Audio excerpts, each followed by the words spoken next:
राधे राधे। हरे कृष्णा। ओम नमो भगवते वसुदेवाय। आप सभी को मोक्षदा एकादशी की हार्दिक शुभकामनाएं। आज का दिन पितरों को मुक्ति दिलाने के लिए बहुत ही खास है, क्योंकि जिन पितरों को मोक्ष प्राप्त नहीं हुआ है या जो नरक में रह रहे हैं, उनके लिए आज के दिन एक लोटा जल में थोड़े से काले तिल मिलाकर दक्षिण दिशा की ओर मुख करके पितृ तर्पण करने से पितरों को वैकुंठ लोक की प्राप्ति होती है और उन्हें मोक्ष मिल जाता है।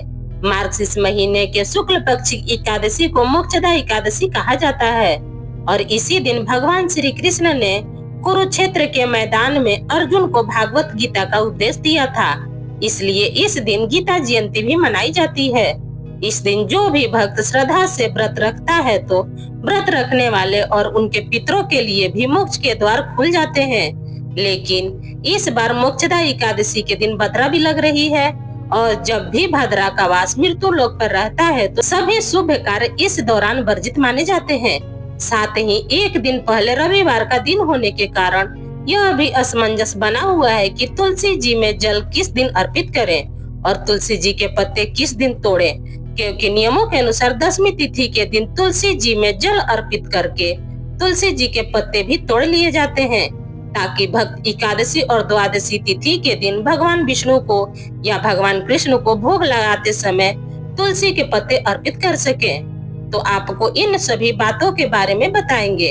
अगर आपको जानकारी अच्छी लगे तो वीडियो को लाइक जरूर कर दीजिएगा। इस बार मोक्षदा एकादशी का व्रत 1 दिसंबर सोमवार को रखा जाएगा और एकादशी तिथि 30 नवंबर रविवार को रात में 9:30 से शुरू हो रही है। एकादशी तिथि समाप्त होगी 1 दिसंबर को सोमवार को शाम में 7:01 पर। ऐसे में रविवार के दिन क्योंकि तुलसी जी में जल नहीं चढ़ाया जाता है, लेकिन तुलसी जी की पूजा आप रविवार के दिन भी बिना स्पर्श किए कर सकते हैं।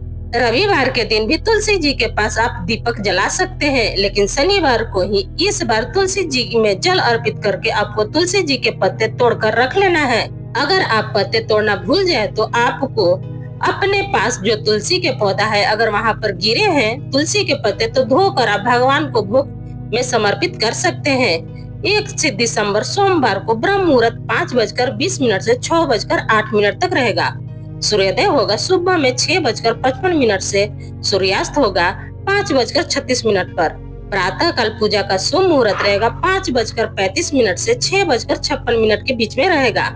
शाम की पूजा आप 5:24 से 6:45 तक कर सकते हैं और इस दिन भद्रा सुबह में 8:30 से शुरू हो जाएगी और भद्रा काल की समाप्ति शाम को 7:01 पर होगी। ध्यान रखिए, भद्रा का वास मृत्यु लोक में रहेगा, तो जो भी आप शुभ काम करना चाहते हैं वो इस दिन आप भद्रा काल शुरू होने से पहले कर सकते हैं या फिर भद्रा की समाप्ति के बाद कर सकते हैं। और इस दिन राहु काल सुबह में 7:30 से 9 बजे तक रहेगा, जिस समय आप राहु केतु ग्रह से संबंधित दान भी कर सकते हैं।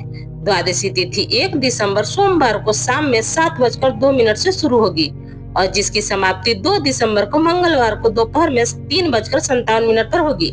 द्वादशी तिथि यानी व्रत पारण वाले दिन 2 दिसंबर मंगलवार को ब्रह्म मुहूर्त 5:20 से 6:08 तक रहेगा। सूर्योदय होगा सुबह में 6:56 पर, सूर्यास्त होगा 5:36 पर। प्रातः काल पूजा आप सुबह में 5:36 से 6:57 के बीच कर सकते हैं। शाम की पूजा 5:24 से 6:45 तक कर सकते हैं और इस दिन शिवास कैलाश पर रहने वाला है। राहु काल दोपहर में 3 बजे से 4:30 तक रहेगा। हरिवासर का समय जो कि द्वादशी तिथि लगते ही शुरू हो जाता है, इस बार 1 दिसंबर सोमवार को रात में 12 बजे तक समाप्त हो जाएगा और इस बार एकादशी व्रत पारण का शुभ मुहूर्त रहेगा 2 दिसंबर मंगलवार को सुबह में 6:57 से 9:03 तक रहेगा। एकादशी व्रत रखने वाले भक्तों को दशमी तिथि के दिन सूर्यास्त से पहले तक सात्विक भोजन करना चाहिए। एकादशी के दिन सुबह जल्दी उठकर स्नान करके भगवान विष्णु और भगवान कृष्ण की पूजा करके व्रत का संकल्प लेना चाहिए। ओम नमो भगवते वासुदेवाय या हरे कृष्ण मंत्र का यथासंभव आप जाप कर सकते हैं, क्योंकि इस दिन गीता जयंती भी है, इसलिए आप श्रीमद् भगवत गीता का पाठ जरूर करें। संभव हो तो भगवत गीता की पुस्तक भी दान में दे सकते हैं। एकादशी के दिन रात को जागरण भजन कीर्तन करें और द्वादशी तिथि के दिन सूर्योदय के बाद ही व्रत का पारण करें।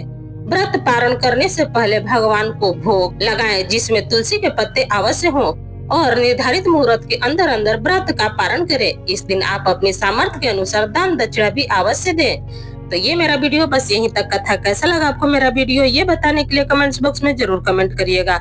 अगर आपको मेरा वीडियो पसंद आता है तो प्लीज आप मेरे वीडियो को एक लाइक कर दीजिएगा। चैनल पर पहली बार आए हैं तो चैनल को भी पक्का सब्सक्राइब कर दीजिएगा, क्योंकि दोस्तों आपका एक लाइक हमें बहुत हिम्मत और प्रेरणा देती है आगे की वीडियो बनाने के लिए। फिर मिलते हुए एक नए वीडियो के साथ, तब तक जहाँ भी रहिए खूब खुश रहिए, स्वस्थ रहिए। धन्यवाद।